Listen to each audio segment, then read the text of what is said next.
Good morning, John. I'm here to debunk a myth. It's a simple statement that is really hard not to believe knowing what we know.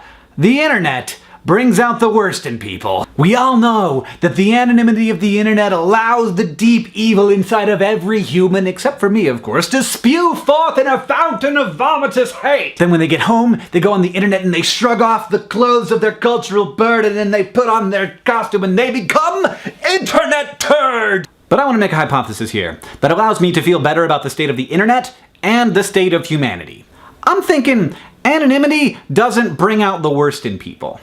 It just brings out the worst people. The reason you don't run into internet trolls in real life isn't because they're normal people with deep evil inside of them. It's because trolls don't talk to people in real life. Because nobody likes them. This is, of course, all of this, by the way, this entire episode is conjecture. I've got no research to back this up, but it would be fairly easy research to do because I think internet trolls would be super excited about filling out surveys that graduate students in psychology gave them because they probably love to talk about themselves. Because it seems pretty likely to me that at least a good portion of them are narcissists. And honestly, I think understanding this and understanding those people is really important because I think the narrative of the hateful internet negatively affects the culture of the internet.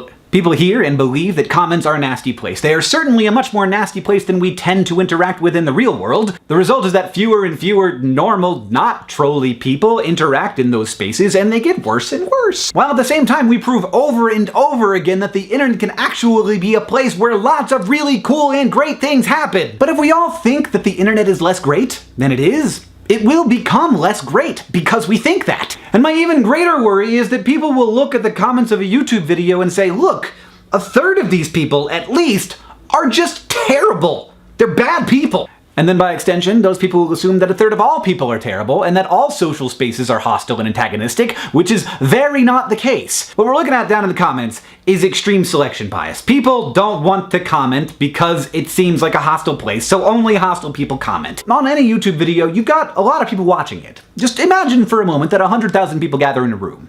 It's a stadium, a very large stadium. Now what are the odds that there aren't gonna be some bad people in that room? Zero. They're gonna be bad people in that room. So it shouldn't be too much of a surprise that when 100,000 people watch a video, some of them are gonna be racist troll turds, and they're gonna leave mean, nasty comments. Now a big problem here is that YouTube has lately been promoting discussion rather than how many people thumb up a comment. So a comment will end up way at the top of the video because lots of people are discussing that comment. That isn't usually because there's a good discussion happening there. It's usually because that first comment was extremely inflammatory and wrong, and people are arguing about it. And the trolls are loving it.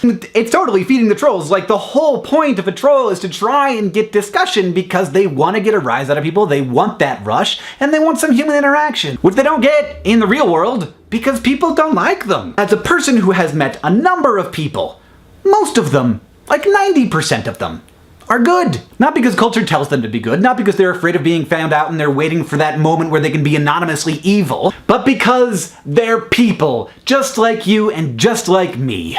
John, I'll see you on Tuesday.